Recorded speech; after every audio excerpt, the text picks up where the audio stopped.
Latest எபிசோடுகளை விளம்பரங்களே இல்லாமல் காணுங்கள். விக்ரம், வா.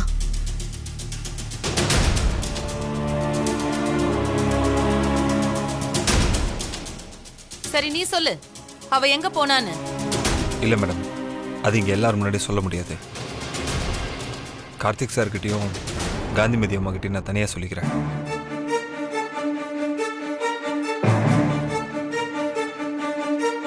அது எப்படி? வீட்ல சம்பவம்னு ஒண்ணு நடந்தா எல்லாருக்கும் தானே என்ன ஏதுங்கிறது தெரியணும். நீ பாட்டுக்கு அவங்க 2 பேர்கிட்ட மட்டும் தனியா சொல்றேன்னு சொன்னா என்ன அர்த்தம்? இத பாரு, எதுவா இருந்தாலும் சபையில சொல்லு.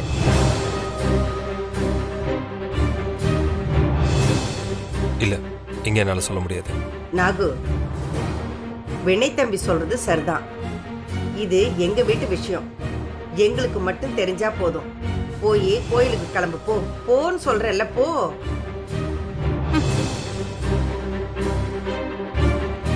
வாப்பா வினய், வா.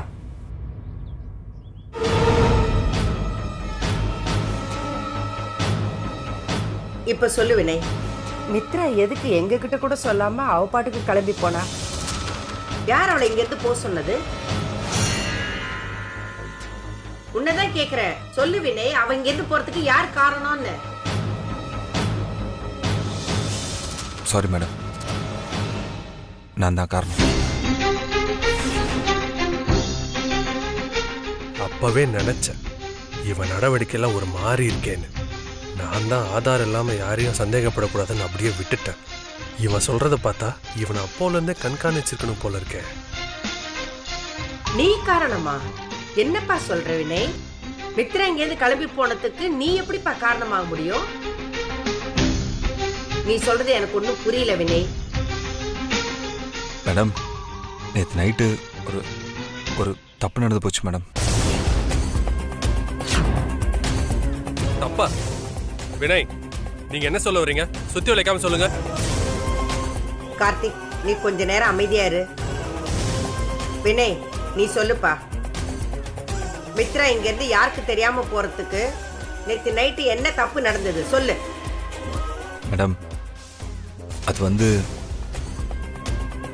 நானும் கார்த்திக் சாரும் நேற்று நைட்டு ட்ரிங்க்ஸ் சாப்பிட்டோம்.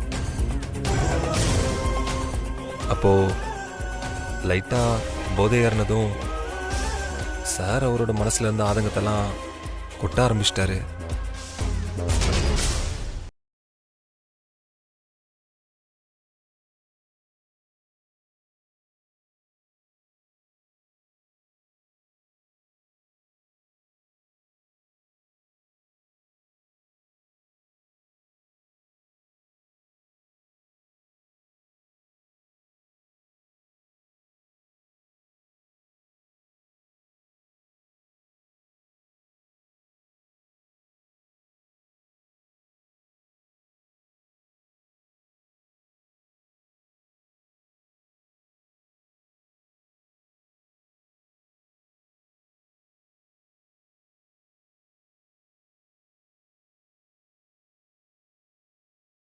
சொல்ல வரேன்னு எனக்கு புரியல வினய். கொஞ்சம் புரியும்படியா சொல்லு. இல்லை மேடம், நானும் செக்யூரிட்டியும் சார் சொன்னதை பற்றி பேசிட்டு இருந்தோம். மறுபடியும் அதை பற்றி பேசினது தான் மேடம் தப்பாக போச்சு. பகலில் அக்கம் பக்கம் பார்த்து பேசு, நைட்டில் அதையும் பேசாதன்னு சொல்லியிருக்காங்க. நாங்கள் பேசிட்டு இருந்தது எப்படியோ மித்ரா காதில் விழுந்துருச்சு. அதான் இதுக்கு மேலே இங்கே இருக்கக்கூடாதுன்னு முடிவு பண்ணி உங்ககிட்ட கூட சொல்லாமல் கொள்ளாமல் இங்கேருந்து கிளம்பி போயிட்டாங்க. மித்ரா இங்கேருந்து கிளம்பி போனதுக்கு முழு காரணமும் நான் தான் மேடம், வேற யாரும் இல்லை. மித்ரா கோச்சிட்டு போனதுக்கு காரணம் நீ இல்ல, இவன். குடிச்சாதான் என்ன பேசுறோம் ஏது பேசுறோம் தெரிய மாட்டேங்குதுல்ல, அப்புறம் எதுக்கு 2 பேரும் குடிச்சீங்க? இந்த விஷயத்தை எப்படி பேசணும் என்ன பேசணும்னு கொஞ்சம் கொஞ்சமா யோசிச்சு எப்படியாவது மித்ராவை சம்மதிக்க வைக்கணும்னு நான் கொஞ்சம் கொஞ்சமா காய நகர்த்திக்கிட்டு இருக்கேன். இப்ப பொங்கி வர்ற நேரத்துல பானை உடைக்கிற மாதிரி 2 பேரும் சேர்ந்து உடைச்சிட்டீங்கல்ல. இனிமே உன் கல்யாணத்தை பத்தி அவகிட்ட நான் எப்படா போய் பேச முடியும்?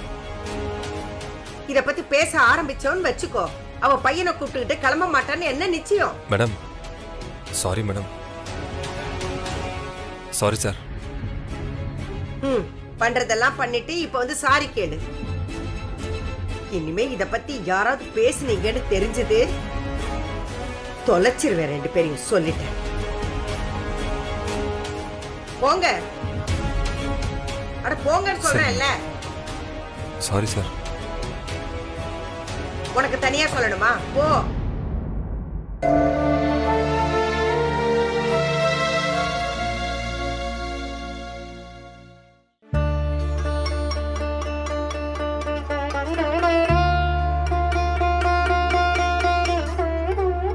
மித்ரா, நீ ரெடி ஆயிட்டியாம்மா? கோயிலுக்கு புறப்படலாமா? ரெடி ஆயிட்டேம்மா, போலாம். ஏன் மித்ரா, கோயிலுக்கு போகும்போது இப்படிதான் வெறுங்கழுத்தோட வருவியா? பாக்குறவங்க என்னம்மா நினைப்பாங்க? இந்தா இத போட்டுக்க.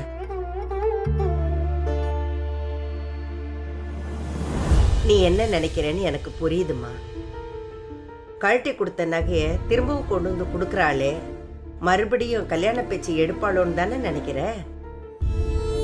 நிச்சயமா அதுக்காக நான் இதை கொண்டு வந்து தரல. குடும்பமா எல்லாரும் கோயிலுக்கு போறோம், உன் கையால பொங்கல் வச்சு பூஜை பண்ணணும். அப்படி இருக்கும்போது ஊரே கூடி இருக்கிற கோயில்ல நீ இப்படி வெறுங்கழுத்தோட இருக்கிறது நல்லா இருக்குமா? அதுக்கு தாம்மா கொண்டு வந்த. இந்தா வாங்கிக்கம்மா. கொடுக்க வேண்டியது என்னோட கடமை. அத கழுத்துல போட்டுக்கிறதும் போட்டுக்காதும் உன்னோட விருப்பம்.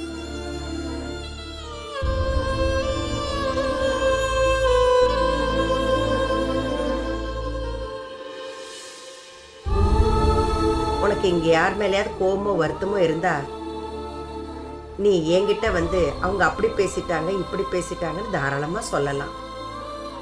அப்பதான் நான் கூப்பிட்டு என்னன்னு விசாரிக்க முடியும். அதை விட்டுட்டு நீ என்கிட்ட கூட சொல்லாம கொள்ளாம போனா நான் என்னன்னு நினைக்கிறது சொல்லு. கார்த்திக்கும் வினயும் அப்படி பேசுனதுக்கு நான் உங்ககிட்ட மன்னிப்பு கேட்டுக்கிறேன். அம்மா, நீங்க என்னம்மா சொல்றீங்க? எனக்கு ஒண்ணுமே புரியல. நீ என்கிட்ட சொல்லலைன்னாலும் என்ன நடந்ததுன்னு எனக்கு நல்லாவே புரியுது. வினய் தம்பி வந்து என்கிட்ட எல்லா விஷயத்தையும் சொல்லிடுச்சு.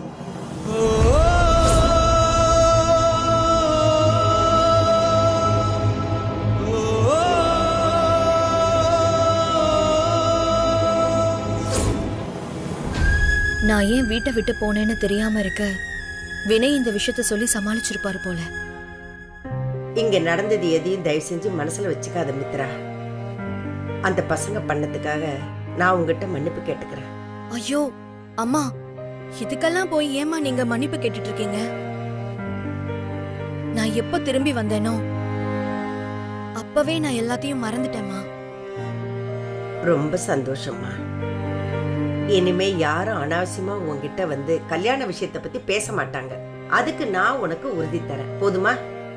அதே மாதிரி நீயும் நம்ம வீட்டுல உன் விருப்பத்துக்கு மாறா ஏதாவது நடந்தா நீ என்கிட்ட வந்து சொல்லணும். நீ சொல்லாம கொள்ளாம விக்ரம கூட்டிக்கிட்டு கிளம்பிடக்கூடாது. சரியா? அப்ப நீ எனக்கு ஒரு சத்தியம் பண்ணி கொடு.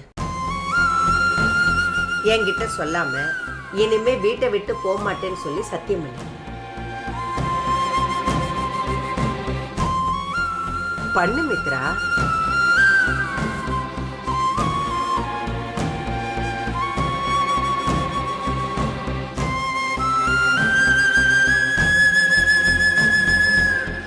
ரொம்ப நல்லதுமா. இப்பதான் என் மனசுல இருக்கிற பாரம் கொஞ்சம் குறைஞ்ச மாதிரி இருக்கு. சரி, இந்த நகையை கழுத்துல போட்டுக்கிட்டு சீக்கிரமா கிளம்பி வா. ஏ ராஜாத்தி இல்ல, போ.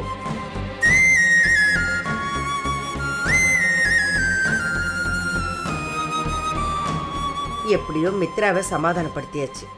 அப்படியே அவ கையால கோயில்ல பொங்கல் வச்சு பூஜையும் பண்ணிட்டான்னா போதும். அப்புறம் நடக்க வேண்டிய நல்ல காரியங்கள்லாம் சாமியே பார்த்துக்கும்.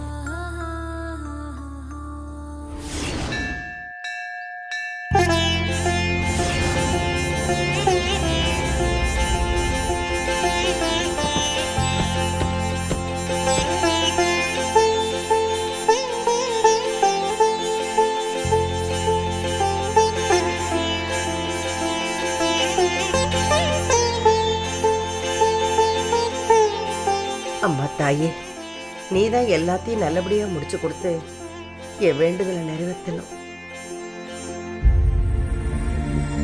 என்னம்மா இங்கே நின்னு சாமி கும்பிட்டுட்டு இருக்கீங்க? எல்லாம் நல்லபடியா நடக்கணும்ல வாசுகி.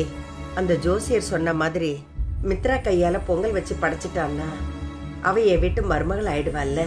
ஐயோ, இவங்க இத்தனை நாள் பேசினது ஏன் மருமக மித்ராவை பத்தின்னு தெரியாம நானே ஒரு ரூட்டு போட்டு கொடுத்துட்டேனே. வாசுகி, என்ன யோசிக்கிறீங்க? எல்லாம் நல்லபடியா நடக்கும்மா. கடவுளுக்கு தெரியாதா எதை எப்ப நடத்தணும்னு? நீங்க கவலைப்படாதீங்க. சரி வாங்க. ஓஹோ, கதை அப்படி போகுதா? அதான் அந்த வேலைக்காரிக்கு வீட்ல அவ்ளோ இடம் கொடுக்கறாங்களா? நல்ல வேளை அண்ணி மனசுல இப்படி ஒரு எண்ணம் இருக்குன்னு இப்போவாவது தெரிஞ்சுதே. இனி அவ எப்படி பொங்கல் வைக்கிறான்னு நானும் பாக்குறேன்.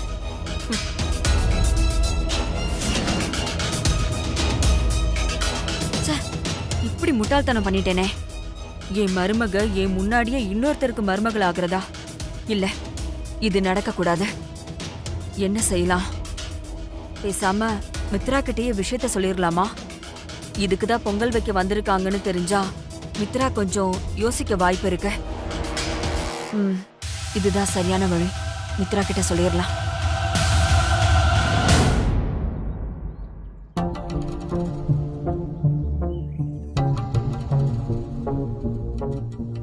என்னம்மா பேசணும்னு கூட்டிட்டு வந்துட்டு இப்படி அமைதியாவே இருக்கீங்க? அதான் எப்படி ஆரம்பிக்கிறதுன்னு தெரியலம்மா. தயவு செஞ்சு மறுபடியும் வீட்டுக்கு வா. அது இதுன்னு மட்டும் பேசிடாதீங்க ப்ளீஸ். ஐயோ மித்ரா, அது இல்ல, இது வேற. என்ன சொல்றீங்கம்மா? மித்ரா, நான் ஒரு தப்பு பண்ணிட்டேம்மா.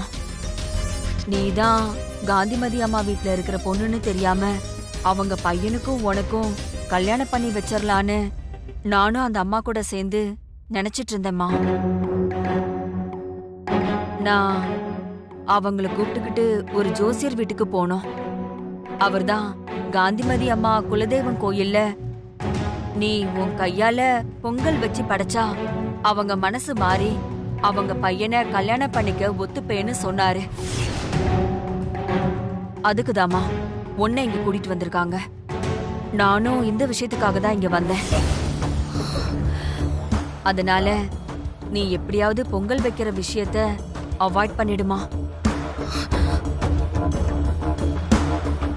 என்னம்மா இது? இவ்வளவு தூரம் வந்துட்டு நான் இப்ப பொங்கல் வைக்க மாட்டேன்னு சொன்னா நல்லாவா இருக்கும்? எங்க நான் பொங்கல் வச்சா மனசு மாறிடுவேன்னு நினைக்கிறீங்களா? அப்படியெல்லாம் இல்ல மித்ரா, எனக்கு தெரியும் உன்னை பத்தி. இருந்தாலும் இதெல்லாம் சுத்த முட்டாள்தனமா? இப்படிலாம் பரிகாரம் பண்ணா மனசு மாறிடும்னா எல்லா பையனும் தனக்கு பிடிச்ச பொண்ண பொங்கல் வச்சு கல்யாணம் பண்ணிக்க மாட்டானா? பொண்ணுங்க மனசு அவ்வளோ வீக்கா என்ன? அதுவும் இல்லாம நான் தெளிவா இருக்கேம்மா. எனக்கு என் பையன், அவனுக்கு நான், அவ்வளவுதான் என் வாழ்க்கை. இத தாண்டி இனிமே என் வாழ்க்கையில எந்த ஆம்பளைக்கும் இடம் இல்லை. அது உங்க பையனா இருந்தாலும் சரி. அதனால நீங்க ஒண்ணும் கவலைப்படாதீங்க, நான் பாத்துக்கிறேன்.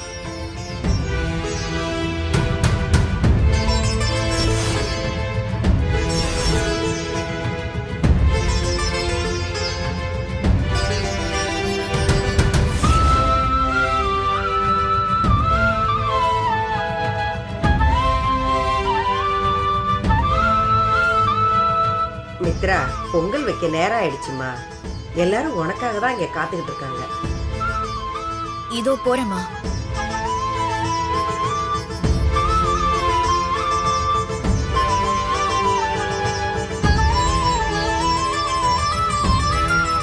என்ன வாசுகி, பேசி பாத்தீங்களா? மித்ரா என்ன சொல்றா? மறைமுகமா சொல்லிருக்கேம்மா. புரிஞ்சிருக்கும்னு நினைக்கிறேன். பாப்போம். என்னமோம்மா, ஏன் காலத்துக்குள்ள எல்லாம் நல்லபடியா முடிஞ்சு இந்த குடும்பத்தை அவ கையில கொடுத்துட்டேன்னா போதும். நான் ரொம்ப நிம்மதியா கண்ணை மூடிடுவேம்மா. என்னம்மா கோவில்ல வந்து இப்படியெல்லாம் பேசுறீங்க? எல்லாம் நல்லபடியா நடக்கும். வாங்க நம்ம மத்த வேலையை பார்க்கலாம்.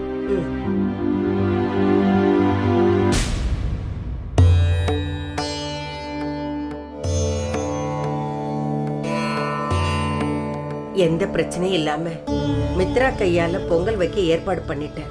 இதே மாதிரி பூஜையை நல்லபடியா முடியணும் தாயே. ஜோசியர் சொன்ன மாதிரி மித்ராவுக்கும் கார்த்திக்கும் கல்யாணம் நடந்துடணும். இன்னைக்கு அதுக்கான முதல் படியை எடுத்து வச்சிருக்கேன். நீ என் கூட இருந்து நல்லபடியா முடிச்சு கொடுக்கணும் தாயே.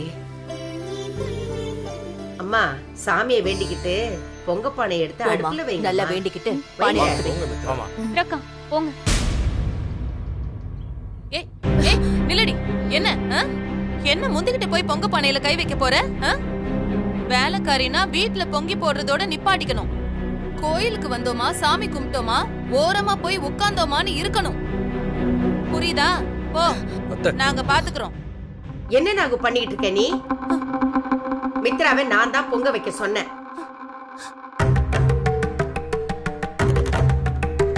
என்ன நீ சொல்றீங்க?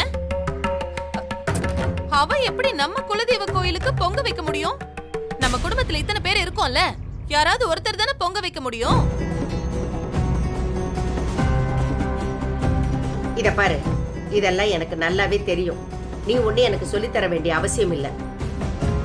நீ வாயை மூடிக்கிட்டு பேசாம இருந்தா போதும். மித்ரா, பொங்க பானை எடுத்து அடுப்புல வைமா. இல்லம்மா, அவங்க சொல்றதும் கரெக்ட் தானே. உங்க குலதெய்வ கோவில்ல உங்க வீட்டு வேலைக்காரி நான் எப்படிமா பொங்கல் வைக்க முடியும்? கேளுங்க மித்ரா, மத்தவங்க என்ன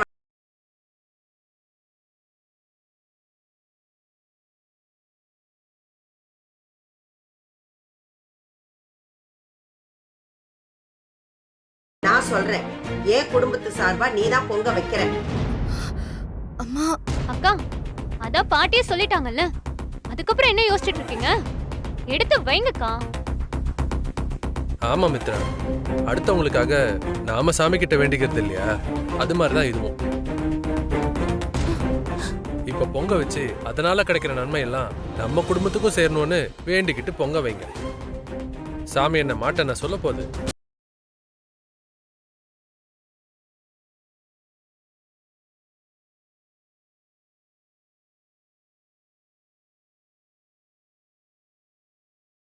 மாப்ள, நீங்களும் என்ன இவங்களோட சேர்ந்துகிட்டு இவளுக்கு வக்காலத்து வாங்கிட்டு இருக்கீங்க? நம்ம குடும்பத்து பொம்பளைங்க நாங்க 3 பேர் இருக்கும்போது வேலைக்காரி பொங்க வச்சா தப்பு இல்லையா? நம்ம வீடு என்ன பொம்பளை இல்லாத வீடா? நாகு, நீ வாயை மூடு. மித்ரா பொங்க வைக்கணும்னு நான் எடுத்த முடிவு. அதுல வேற யாரும் தலையிட முடியாது. புரிஞ்சுதா உனக்கு? பாத்தீங்களா, அப்படி என்ன நான் தப்பா சொல்லிட்டேன்? நம்ம குடும்பம் நல்லா இருக்கணும்னு தான் நான் இவ்வளவு தூரம் பேசுறேன். ஏன் அவளுக்கு பதிலா நான் பொங்க வைக்க கூடாதா? அப்படி என்ன அவளை விட நான் குறைஞ்சு போயிட்டேன்? ஏங்க, அவங்க சொல்றதும் நியாயமா தானே இருக்கு. இந்த மாதிரி சடங்கு சம்பிரதாயம் எல்லாம் சம்பந்தப்பட்ட குடும்பம் தாங்க செய்யணும். வீட்டு வேலைக்காரி எல்லாம் பண்ணக்கூடாது. இல்லம்மா, மித்ராவை எங்க வீட்டு பொண்ணு மாதிரி தான். மாதிரி வேற, நிஜம் வேற. வீட்ல பெரிய மனுஷி நீங்க தானே, இது கூட தெரியாதா உங்களுக்கு?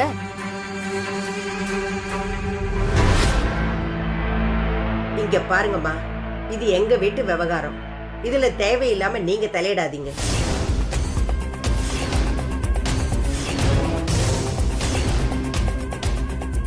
என்ன சம்பந்தி, உங்க வீட்டு ஆளுங்க என்ன அசிங்கப்படுத்தி பேசுறாங்க, நீங்க ஒண்ணுமே நடக்காத மாதிரி பாத்துட்டு இருக்கீங்க. இதுதான் எங்களை கவனிக்கிற லட்சணமா? சம்பந்தி, அவசரப்படாதீங்க. அவங்களுக்குள்ள நடந்த வாக்குவாதத்துல இதோ வாய் தவறி பேசிட்டாங்கம்மா. இதை பெருசு பண்ணாதீங்க. எதை பெருசு பண்ண வேணான்னு சொல்றீங்க? என் பொண்ணுக்கு சமமா வீட்டு வேலைக்காரிய கொண்டு வந்து நிறுத்தி இருக்காங்க.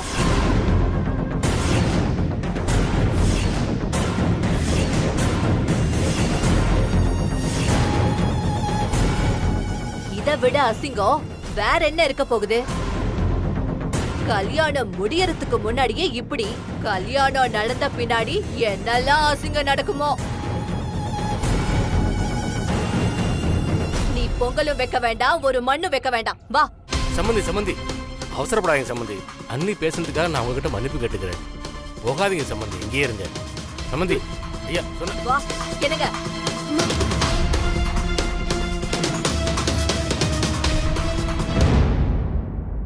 சின்னதா ஒரு பொரி அளவு கிள்ளி போட்டதுக்கே பூகம்பம் அளவுக்கு வெடிச்சிருச்சே. பொரிய ஊதி மலையாக்குனா மித்ரா இருக்கிற இடமே தெரியாம காணாம போயிடுவா.